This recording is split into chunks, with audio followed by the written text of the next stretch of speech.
fariseus que se sentiam filhos, donos do reino, e ele disse para eles: Deus pode suscitar, João Batista disse também isso, Deus pode suscitar filhos até dessas pedras a Abraão.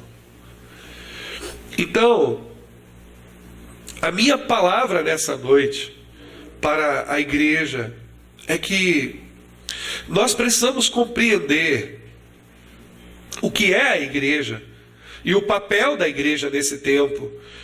Por que a igreja se tornou antipática à sociedade se a palavra fala que debaixo de um império, debaixo de um regime, debaixo de uma opressão terrível que a igreja primitiva vivia? Nós precisamos nos lembrar que a igreja estava debaixo de um poder maligno, como Efésios fala, Efésios 6, que era o Império Romano. Paulo deixa isso muito claro. E ainda assim, a igreja primitiva, a palavra diz que ela caía na graça do povo, e Deus ia acrescentando dia após dia aqueles que iam sendo salvos. A igreja não tem mais isso. A igreja da televisão destruiu a nossa reputação, destruiu a nossa credibilidade. A igreja é hoje um ambiente antipático. As pessoas olham para nós como se nós fôssemos os donos da verdade. As pessoas, elas não têm mais a alegria, o prazer. A igreja deixou de ser um ambiente atrativo e passou a se tornar um ambiente de segregação, de exclusão, de separação e de preconceito. A maioria das pessoas, quando sabem, descobrem que nós somos evangélicos cristãos, elas imediatamente nos associam a pessoas preconceituosas, de mente fechada e uma série de coisas mais. A igreja também se tornou um lugar de pessoas competitivas. Abra sua Bíblia no livro de Mateus, no capítulo de número 6, verso 31. E eu também queria compartilhar com você um texto importante. E talvez esse seja Mateus capítulo 6, 6:31. E talvez esse seja a pior das influências que a igreja tem sofrido nesse último século.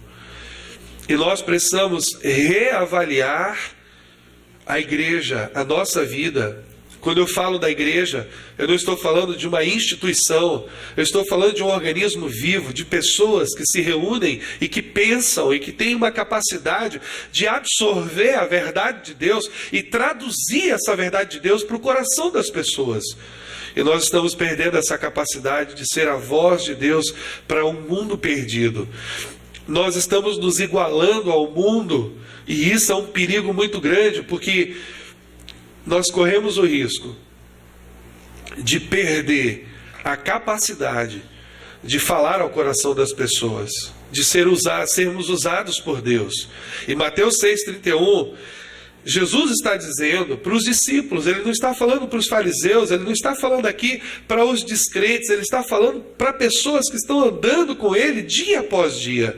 E ele diz assim: não andeis, pois, inquietos ou ansiosos, dizendo que comeremos ou que beberemos, porque todas essas coisas os gentios, todas essas coisas os gentios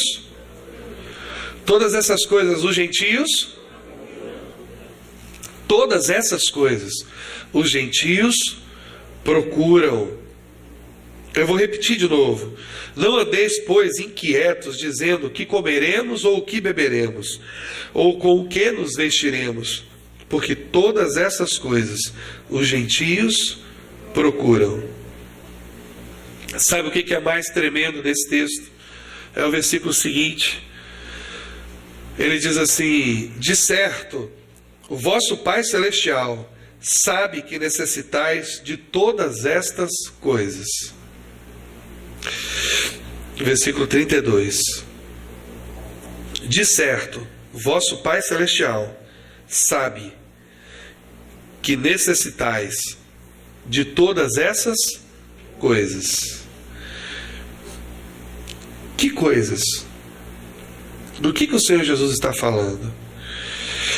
Você já viu hoje o testemunho da igreja televisiva, o que é? Você já observou como funciona o testemunho da igreja televisiva? Ele está falando de sucesso, ele está falando de conquista e ele está falando de bem-estar. Essa tríade perigosa é a base do testemunho da igreja da televisão. Sucesso, conquista e bem-estar. E sabe qual é o problema disso? Isso é contra tudo o que Jesus falou a respeito de segui-lo. Aliás, Lucas, que nós acabamos de ler, no capítulo 14, se você tiver ainda com sua Bíblia aberta, você vai relembrar o que nós lemos agora há pouco. Jesus diz exatamente assim: se alguém vier a mim e não aborrecer a seu pai, a sua mãe, e a mulher, e a filhos, e a irmãos, e a irmãs, e ainda também a sua própria vida, não pode ser meu discípulo.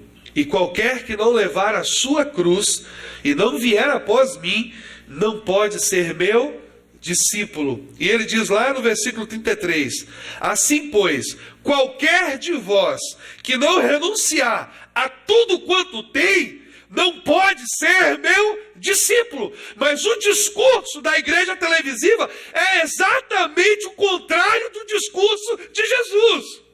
Porque o discurso da igreja televisiva é esse: venha que você vai ter sucesso, venha que você vai conquistar, venha que você vai ter bem-estar. E esse discurso não é bíblico.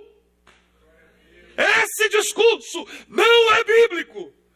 Não faz parte da igreja cristã original, verdadeira, que transforma a vida das pessoas.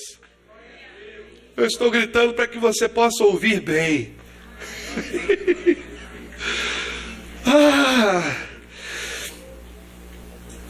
Eu gosto.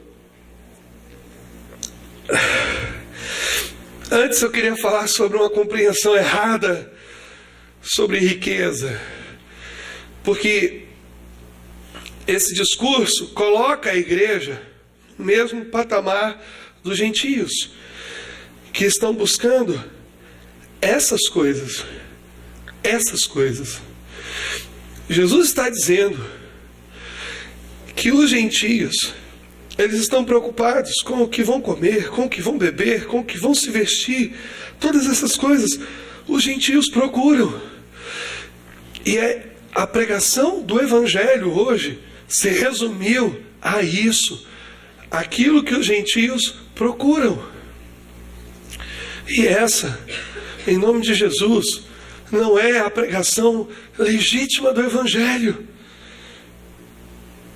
Eu queria falar um pouquinho sobre riqueza, e queria falar sobre mitos e mentiras sobre a riqueza. Quando nós pensamos em alguém rico, nós pensamos em alguém que faz o que quer, que tem o que quer e que é o que quer. E isso é uma grande mentira do diabo. Isso é uma grande mentira, porque a maioria das pessoas ricas, elas não fazem o que quer, elas não têm o que quer, e quando têm, elas não usufruem, e elas não são o que querem, elas não fazem o que querem, elas não têm o que querem, e não são o que querem. É interessante que às vezes a gente vê, o Facebook tem muito isso, a pessoa está lá sorrindo, tirando foto. Essa semana mesmo, tive uma experiência com essa situação. As fotos mais lindas, as fotos mais tremendas, mais maravilhosas. Mas de repente, por trás da foto, tem um casamento destruído, tem uma pessoa frustrada, tem uma luta, tem uma dificuldade. Quando a gente vê aquelas reportagens maravilhosas do Luan Santana andando no Camaro, quando você vê aquelas reportagens maravilhosas do apartamento dele, dessas pessoas que estão nesse métier, nesse ambiente de ganhar, de estarem ganhando muito dinheiro, e você vê aquilo tudo, não se iluda com aquilo. Porque a maioria dessas pessoas, elas não têm tempo para fazerem o que quer, elas não têm tempo para poder ter o que querem, elas não têm tempo. Elas não têm tempo para isso. Elas não têm tempo para ser o que querem, porque elas se tornam escravas do trabalho e do dinheiro. A maioria das pessoas ricas são escravas de Mamon, e é isso que a Bíblia diz. E se você puder andar com elas, você vai ver exatamente as algemas da impiedade de Mamon aprisionando essas pessoas ao desejo de ter, mas elas nunca conseguem usufruir. E Eclesiastes, especificamente Salomão, falando a respeito disso, ele disse que um aborto é muito melhor do que uma vida inteira desperdiçada em busca de dinheiro. Eu gosto da frase que diz: há pessoas que são tão pobres que a única coisa que têm é dinheiro. Você já ouviu essa frase? Há pessoas que são tão pobres que a única coisa que elas têm é dinheiro. Por quê? Porque nós vemos, amados, as cadeias da impiedade, as amarras. Você vê uma pessoa hoje que tem uma condição financeira melhor, que se diz rica, e você vai ver que ela só anda no carro blindado, ela tem que ter segurança para ela, para os filhos, para o cachorro que vai no pet shop. É grade para todo lado. Então isso é uma mentira, porque além de serem escravas, estarem presas por um padrão de vida opressor, elas estão atrás das grades, atrás de blindados, atrás de seguranças. E Eclesiastes também fala que elas vivem com medo. Então nós estamos vendo, queridos, a igreja se desenhando e vivendo um dos momentos mais críticos da sua vida. Se Jesus viesse habitar fisicamente na igreja moderna de hoje, ele seria crucificado novamente. Aqui tem uma cruz até bonita.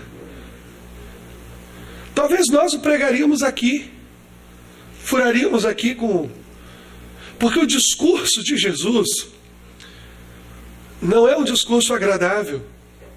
A igreja não é um ambiente de segurança, de conforto, embora nós tenhamos aqui ar-condicionado nessa reunião, nessa noite, aqui nesse lugar, estejamos sentados num ambiente limpo, gostoso, mas isso aqui é um aspecto da vida da igreja.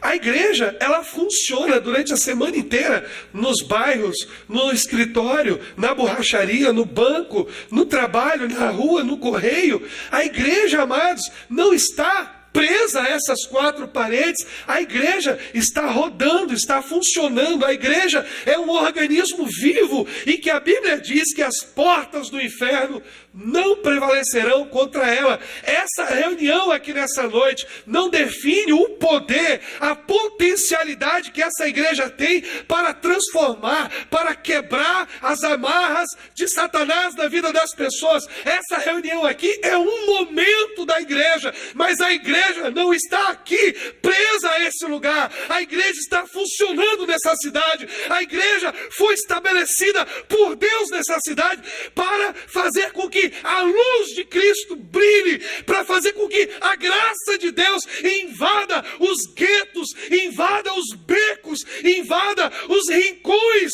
dessa cidade, para transformá-la, para ministrar a luz de Cristo nesses lugares. A igreja, amado, está aonde você está, porque a igreja é você, é a sua vida, é a sua capacidade de trabalho, de amar, de se entregar, por Cristo todos os dias, perdendo a sua vida, mas achando-a também no coração do Pai, quando você é usado por Deus de forma tremenda e maravilhosa.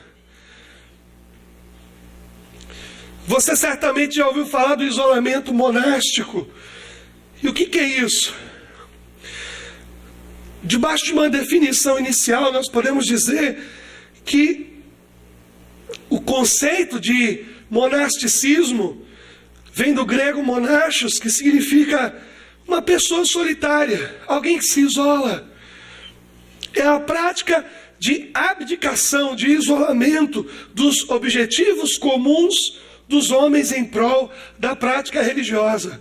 Os monges, um dia, eles entenderam isso. Nós não temos nada a ver mais com esse mundo. Então, ao invés de mergulhar no mundo como Cristo fez e transformá-lo pelo poder do Evangelho, eles fizeram o seguinte: vamos sair daqui, vamos nos afastar dessas pessoas. Esse é o conceito de monasticismo. E um novo monasticismo evangélico está sendo estabelecido de forma sutil pela igreja evangélica. Não o monasticismo, aquele que as pessoas saem para um convento, saem para um local recluso, mas o pior de todos os monasticismos, o monasticismo que acontece dentro do coração das pessoas. E o monasticismo evangélico trata do isolamento da igreja do mundo real, das necessidades reais das pessoas e das pessoas reais. Eu fico me perguntando, será que estamos trazendo essas pessoas, por exemplo, da Cidade Baixa, para as nossas reuniões, para serem salvas ou para nos salvar de um evangelho medíocre? Fechado, preso, amarrado. E cada dia passa pelo meu coração que a segunda opção é a mais verdadeira. Talvez da nossa ignorância, nós achamos que ao trazer essas pessoas da Cidade Baixa, nós estamos sendo usados para salvá-las, mas são elas que estão sendo usadas por Deus para nos salvar de um evangelho que morreu, que está morto, que não impacta mais a vida das pessoas, que não transforma mais ninguém.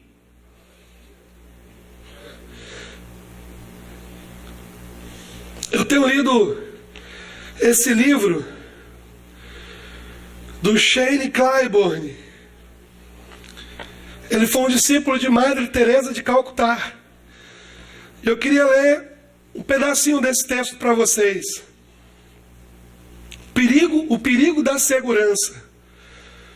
Não tenho certeza de onde tiramos a noção de que o cristianismo é seguro, ou que os cristãos devem jogar de forma moderada.